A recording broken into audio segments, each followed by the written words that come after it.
So welcome to 1990. My name is Amanda O'Shea from the Serendipity Experience, and this is part of the 1990 series. I have Tomas from Sweden. Tomas, how do you pronounce your name? Lydahl. Lydahl. Lydahl. Thomas Right. Lydahl. Lydahl. I mean, anything like that. Lydahl. Yeah. I always say I don't care what you call me as long as you call me. Yeah, exactly. So, welcome. It's lovely to have you here as part of this series. This is 90 powerful little conversations with 90 fabulous people over 90 days. Wow. Yeah. That's quite a task you got ahead of you there. I know. That was one of those crazy kind of thoughts that cropped up from nowhere, and then I was like, do it now while you've got it as an idea. Otherwise, you'll talk yourself out of it by the morning. Right, exactly. And I have a podcast here in Sweden, with a colleague, my Dennis, and we met, and 2 weeks later we started our first podcast program, and now we have 214 programs, and we release once a week. So you just gotta, if it feels right, just do it. Don't wait. Exactly. And so it was this sort of 90 in 90 days. It was a bit of a challenge, and yeah, and I wonder at what stage am I gonna kind of think, oh my goodness. But I think I'm nearly third way there. You're in the 20s. Okay. Yeah. So I feel like I'm in the 20s. You are young at heart. Hey, age is made up. It doesn't even exist. Really. And all that stuff. Thomas, I remember, on my list, I remember you. I keep an eye on what you're up to, and I remember you from, I don't know when we met. Do you remember? Well, I think it was 4 years ago, 4 or 5 years ago, because one thing, a photo came up on Facebook that was, and I think it was 4 or 5 years ago. Yeah, and that was again through the three principle community, through a training that we did together with Jack Pransky over here in Spain. Right. And so great, all of those trainings, great memories for me, even though they've all kind of mixed in and I'm not quite sure who was on which one, but right. I'm reflecting now on, on everything that I've done today. I was 50 this year in the summer. Oh. Yeah, and so it's really been quite incredible, my journey, right? My journey so far, but especially the last, if you like, 6 or 7 years since I came across the principles and since my life kind of took a change. And so I just wanted to connect with people who I see are out there who are a very positive role models for me, people that I see are doing good stuff, people that I see are pointing in the same direction. Right, yeah. So I just wanted to know what little message you might have for us and what you're up to these days. Well, I mean, 3 years ago or 2 years ago, I had the opportunity to be on stage in front of 300 people. They have here in southern part of Sweden, they have a week for mental health. And so me and my colleague Dennis were able to speak for 300 people there, which was really, really, really amazing. And from that, there has been letters. And from our podcast, we get letters every day or emails every day of people that have just been listening to a few programs and their life has changed. And it, it has nothing to do with me or Dennis. We're just pointing, and that's the cool thing when you can see what the mental health is doing by its own. If you just look in the right direction. So that was really rewarding, and the podcast is rewarding. And we're also doing a coach academy. We're doing our third one right now, and we're starting our fourth one in January. So I mean, this is as good as life gets, really. If we could just get more people to look in this direction, that would be great. I know, it's funny, isn't it? Somebody said the other day, I was listening to somebody talking who said, why is it?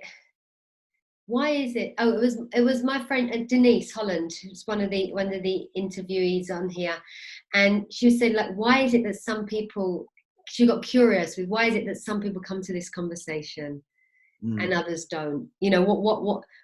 Why is it? How is it that some people are suddenly like curious with, well, what are these guys saying? What are these guys pointing to? What is it that they're talking about? Thoughts and feelings and the human experience. And well, I think that everybody really want one thing. everybody has the same goal in life, and that's to get peace of mind. You know, it really, when you look down to, well, I want money. Why? I want this. Why? If you go all the way back, or to really look at the core, it's peace of mind. That's what everybody wants. I mean, they've been chasing it everywhere else, and when they can't find it, you know, some people, they give up chasing, and some people don't. And I wasn't the one who gave up, you know. And I think the people that don't feel good, you know, they feel that there's got to be something else out there. You know, life isn't supposed to be a struggle and fighting, and you know, so you know, so that's why I think people look. They still keep on looking, and some people are ready for it, and some are not. You know? Yeah, I think you're so right. And I know, like, I remember when we sort of spent that week together.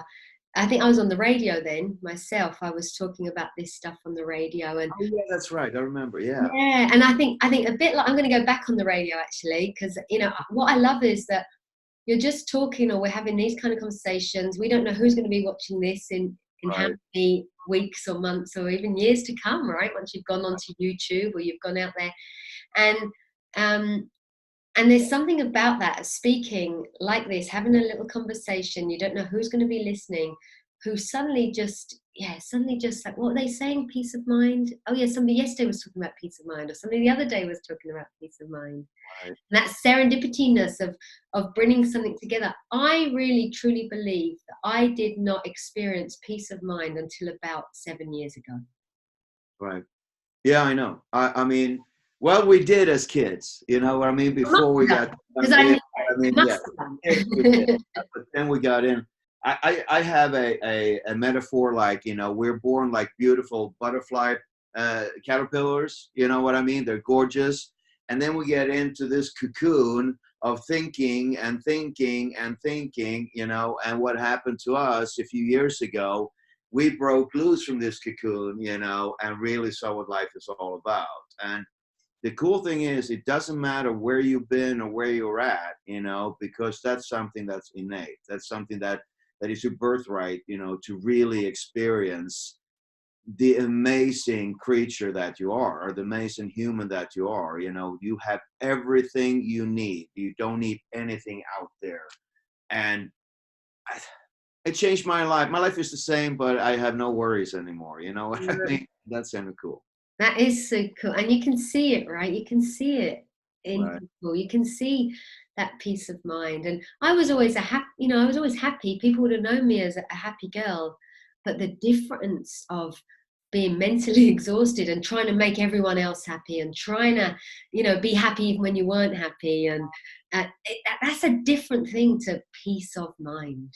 Right, it is, because we've learned no pain, no gain, you know. So we learned that if we're going to be successful and happy, we got to struggle, we got to fight, we can't give up, we've got to believe in ourselves, we got to pep ourselves, we got to do mental training, affirmations, visualizations, meditation, yoga. We got to do all that stuff. And I don't have anything against people that are doing it, but I want to give them hope that are not doing it, that you still have everything you need inside. And if it's some message I want to get through here now, Amanda, it's a lot of people have low self-esteem, you know, and I just want to tell them self-esteem comes from what you think about yourself. And once you can see that no matter what you think about yourself, it's a lie. You're so much more than your limitations are not true. The voice in your head is a liar, you know, and when you look really close, you can see there's nobody there. And you're so amazing. So stop believing all the bullshit thoughts, excuse my language, that you have about yourself, because they are not true. You are amazing. There's no person in the world that's better than you are mentally, and there's no person in the world that's worse than you mentally. We all created the same, and we all have the same life force and ability and unlimited potential. Isn't that cool? Isn't that good news? It is good news. That is amazing news, you know. And it's funny, because I've been into mental training and personal development and Tony Robbins and Bob Proctor and all those, you know, for years. And I just figured at the end, well, I don't have what it takes, you know, because what they're saying sounds so logical, you know, that you got to condition your mind, you got to think positive, you got to do all that stuff. And sometimes seemed to work and sometimes it didn't, you know. And I just thought, well, since it's working sometime, it's me that's not doing it correctly or good enough or whatever. But once you realize that you are everything you're looking for, you don't need any personal development, no mental training, no nothing to be able to get that peace of mind and creativity and love that you're looking for. It's a great message. Tom's right. It's a great message. It's what came up right now, and so hopefully somebody will listen to it, and hopefully will hit home and just stop believing all the limitations that they have. I know. I want to thank you so much for being such a big, confident voice in sharing what you're believing, a bit like I do, because it's been wonderful to have people like you on my journey, and I'm only sure that the people that are signing up, listening to your podcast, coming to do your courses, are going to be really touched by you, because you're a really cool guy. That's what thank you, Amanda. Well, you're a really cool girl.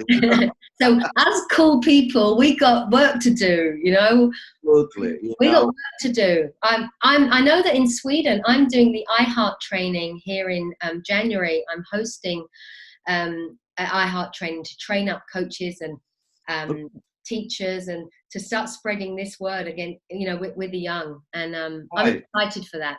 You know what? I'm going to give you a tip, Amanda. This is what we did in Sweden, or we do in every coach academy that we do. We get a book. We make a book. Everybody writes a chapter in it, and it's awesome, because if you have all the attendees to write one chapter each, they will always speak to somebody. You know what I mean? Instead of me writing a book, it's Amanda speaking, but here you have maybe 15 people. There's 50 people, so one chapter will always speak to somebody. You know what I mean? So it's like a book of testimonials. Yeah, exactly. That's what it is. And you do that on every. We're on our third academy now, and our third book, so we have 2 already. So we're going to do it on every one, and that's a way to spread it to as many people as possible. What a great idea! Are they in English, Thomas? Or are they just in Swedish? No, they're just in Swedish right now. But once we get our first English academy, I'll send you a book when that comes out. If you set up an English academy, I want to be part of it. I'll definitely do that. Yeah. Thomas, thank you so much. Thank you for all your wise words of wisdom, and you guys crack on with what you're doing over there, because you're doing a great job. Same to you, Amanda. Can't wait to see you again. Take care. Lots of love to you. Lots of love to everybody. Speak to you all soon. Bye-bye.